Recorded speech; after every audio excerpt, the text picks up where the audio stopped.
प्रणम्यं शिरसा देव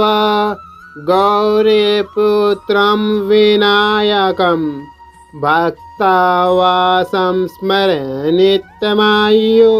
कामार्थसिद्धये। प्रथमं वक्रतुण्डं च एकदन्तं द्वितीयकं तृतीया कृष्णं पिङ्गाक्षं गजवक्त्रं चतुर्थकं लम्बोदरं पंचम च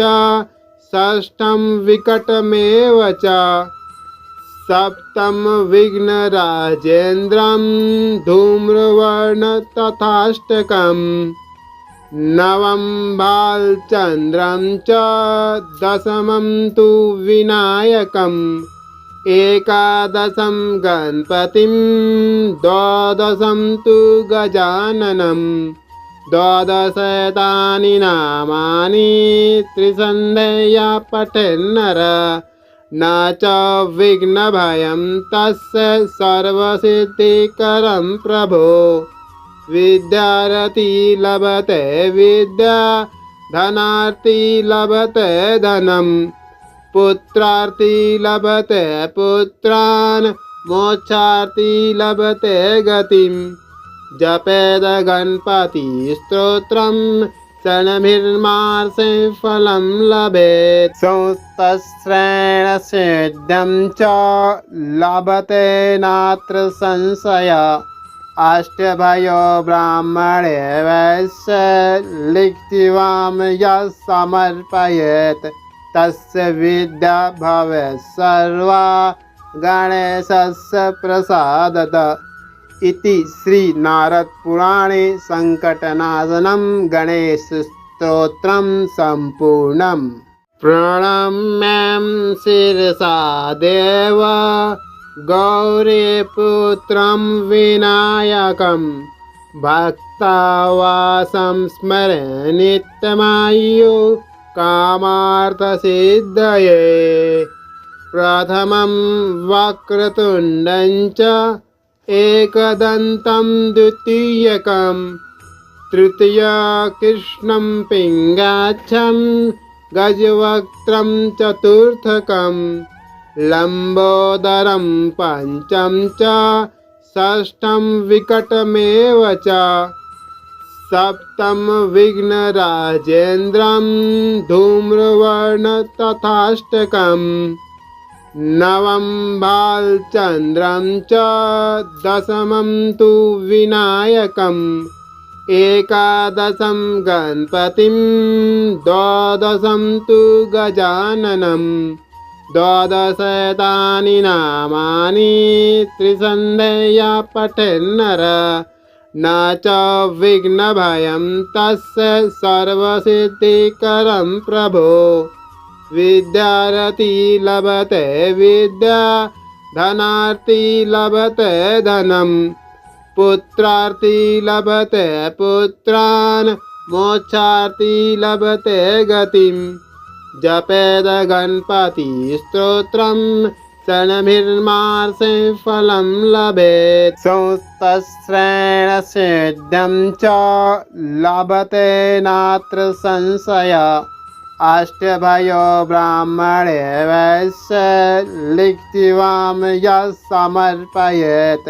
तस्य विद्या भवेत् सर्वा गणेशस्य प्रसादतः इति श्री नारद पुराणे संकटनाशनं गणेश स्तोत्रं संपूर्णम्। प्रणम्यं शिरसा देव गौरीपुत्रं विनायकं भक्तावासं स्मरे नित्यमायु कामार्थसिद्धये। प्रथमं वक्रतुण्डं च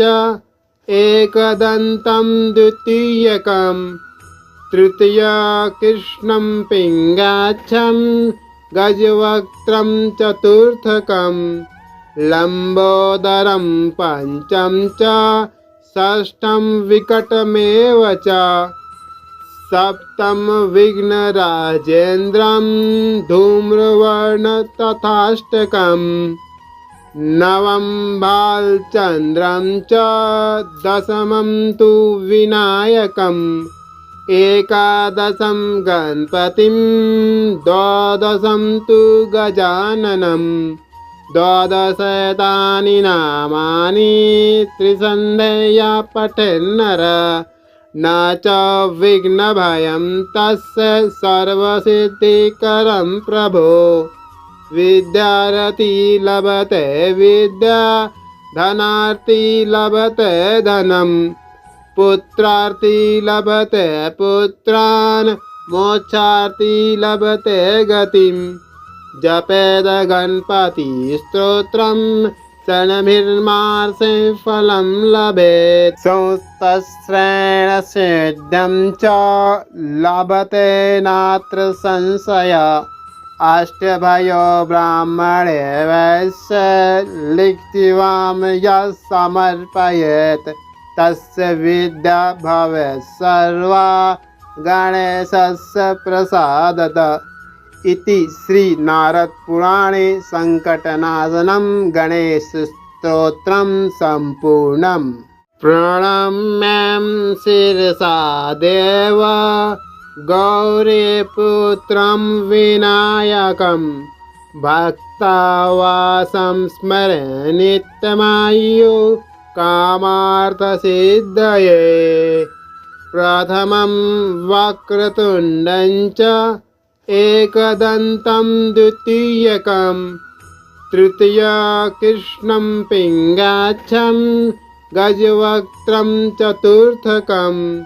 लम्बोदरं पञ्चम च षष्ठं विकटमेव च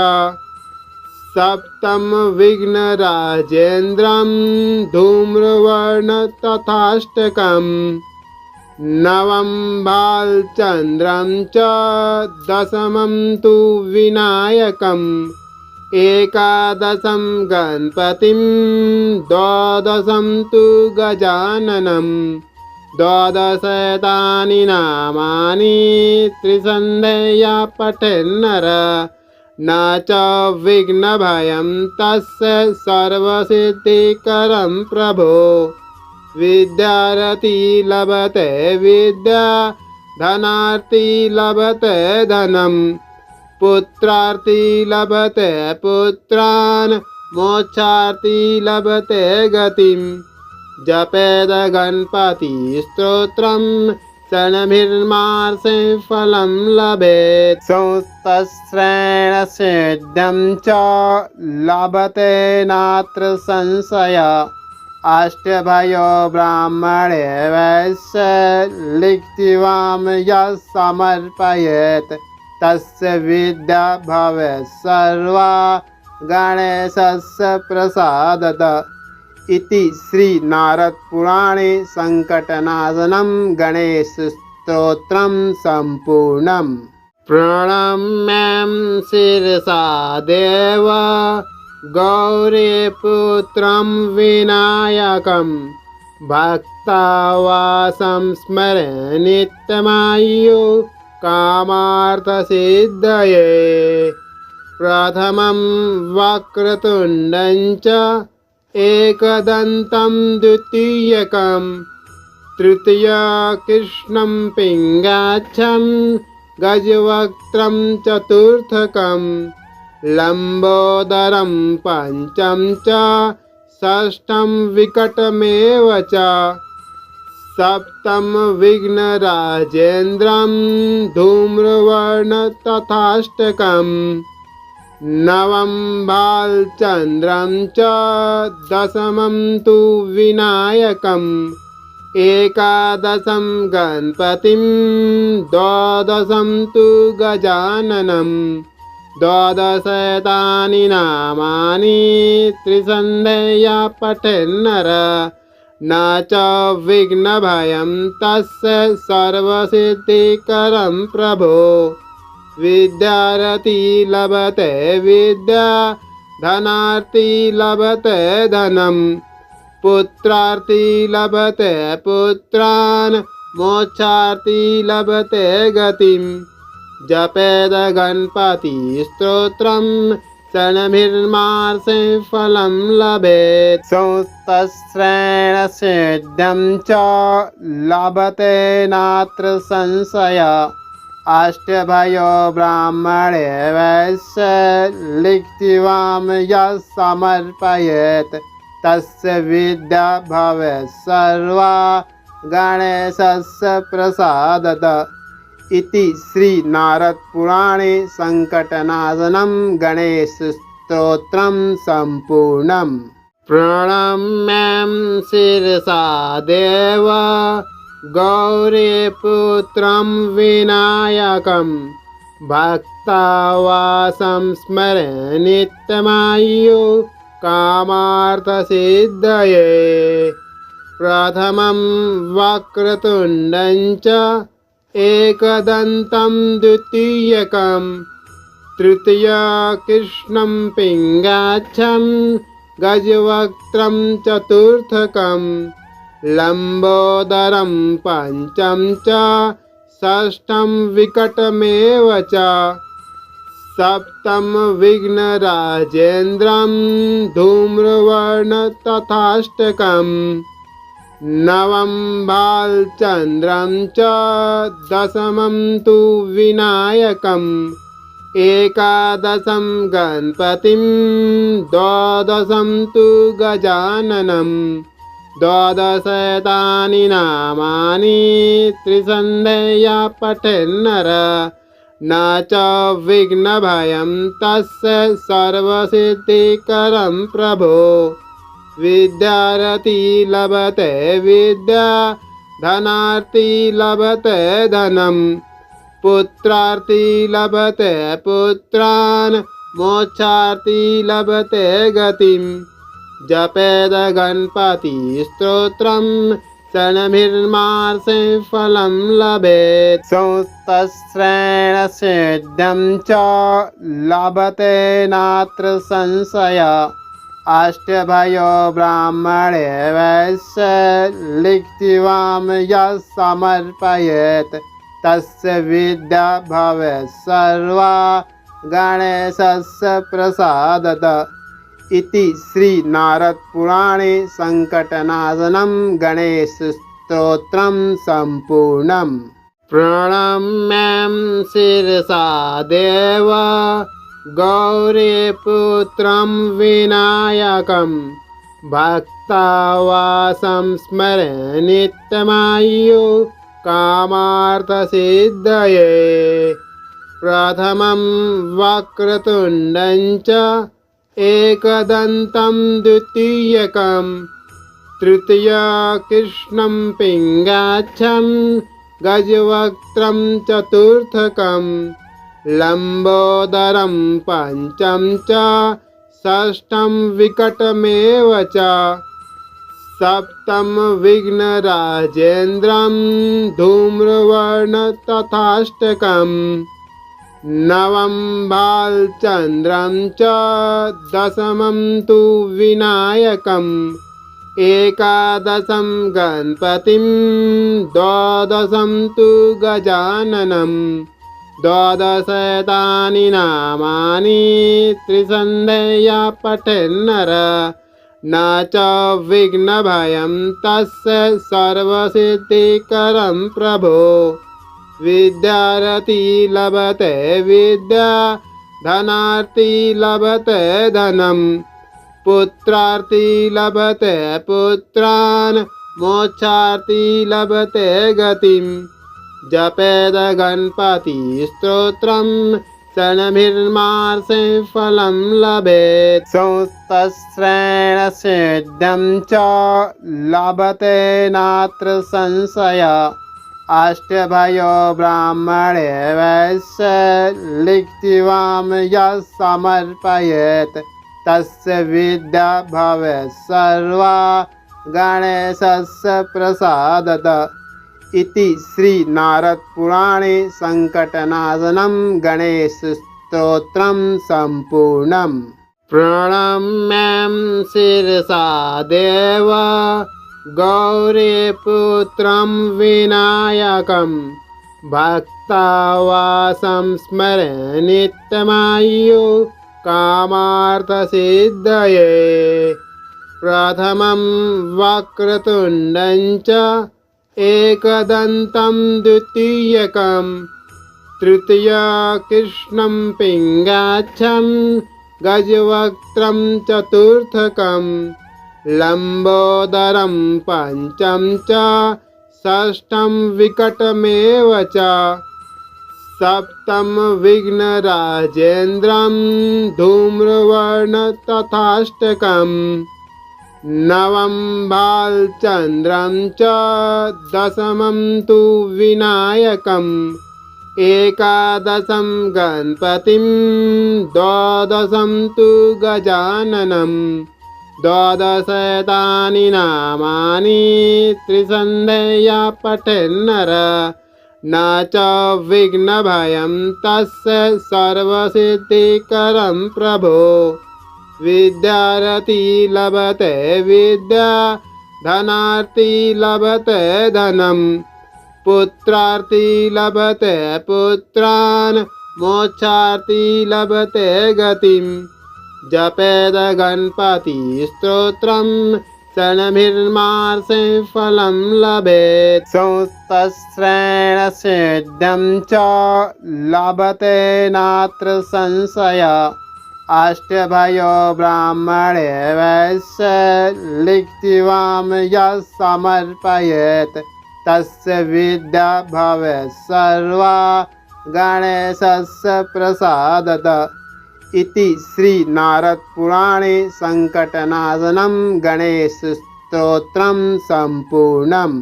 प्रणम्यं शिरसा देव गौरीपुत्रं विनायकं भक्तावासं स्मरे नित्यमायु कामार्थसिद्धये प्रथमं वक्रतुण्डं च एकदन्तं द्वितीयकं तृतीयकृष्णं पिङ्गाक्षं गजवक्त्रं चतुर्थकं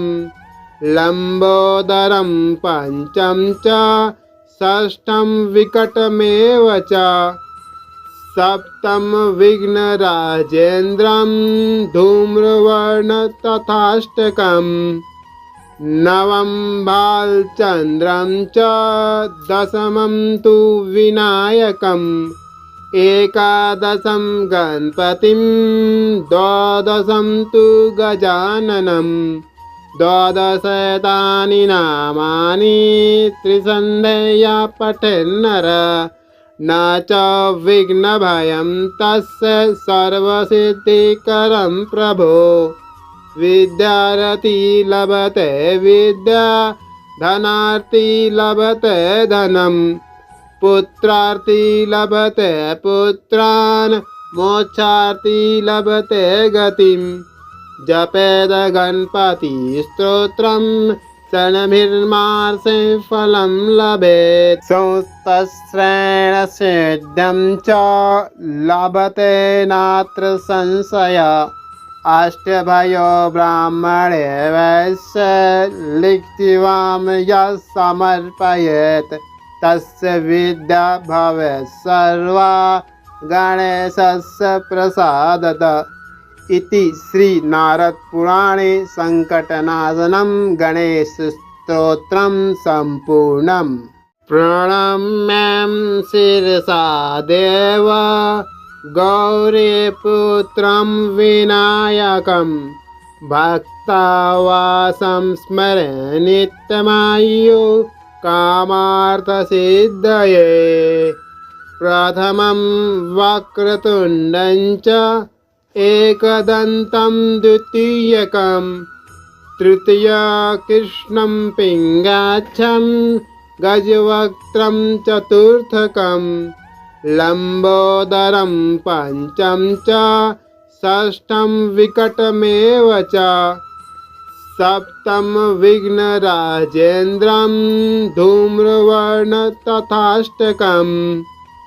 नवम भालचन्द्रं च दशमं तु विनायकम् एकादशं गणपतिं द्वादशं तु गजाननं द्वादशैतानि नामानि त्रिसन्ध्यया पठेन्नर न च विघ्नभयं तस्य सर्वसिद्धिकरं प्रभो विद्यार्थी लभते विद्या धनार्थी लभते धनं पुत्रार्थी लभते पुत्रान् मोक्षार्थी लभते गतिं जपेद गणपति स्तोत्रं शनभिर्मासे फलं लभेत् संस्तश्रेण सिद्ध्यं च लभते नात्र संशय अष्टभयो ब्राह्मणे वैश्य लिखित्वां यः समर्पयेत् तस्य विद्या भवेत् सर्वा गणेशस्य प्रसादतः इति श्री नारद पुराणे संकटनाशनं गणेश स्तोत्रं सम्पूर्णम्। प्रणम्यं शिरसा देव गौरीपुत्रं विनायकं भक्तावासं स्मरे नित्यमायु कामार्थसिद्धये प्रथमं वक्रतुण्डं च एकदन्तं द्वितीयकं तृतीयकृष्णं पिङ्गाक्षं गजवक्त्रं चतुर्थकं लम्बोदरं पञ्चम च षष्ठं विकटमेव च सप्तम विघ्नराजेन्द्रं धूम्रवर्ण तथाष्टकं नवम बालचन्द्रं च दशमं तु विनायकम् एकादशं गणपतिं द्वादशं तु गजाननं द्वादशैतानि नामानि त्रिसन्ध्यया पठेन्नर न च विघ्नभयं तस्य सर्वसिद्धिकरं प्रभो विद्यार्थी लभते विद्या धनार्थी लभते धनं पुत्रार्थी लभते पुत्रान् मोक्षार्थी लभते गतिं जपेद गणपति स्तोत्रं शनभिर्मासे फलं लभेत् संस्तश्रेण सिद्ध्यं च लभते नात्र संशय अष्टभयो ब्राह्मणे वैश्य लिखित्वां यः समर्पयेत् तस्य विद्या भवेत् सर्वा गणेशस्य प्रसादतः इति श्री नारद पुराणे संकटनाशनं गणेश स्तोत्रं सम्पूर्णम्।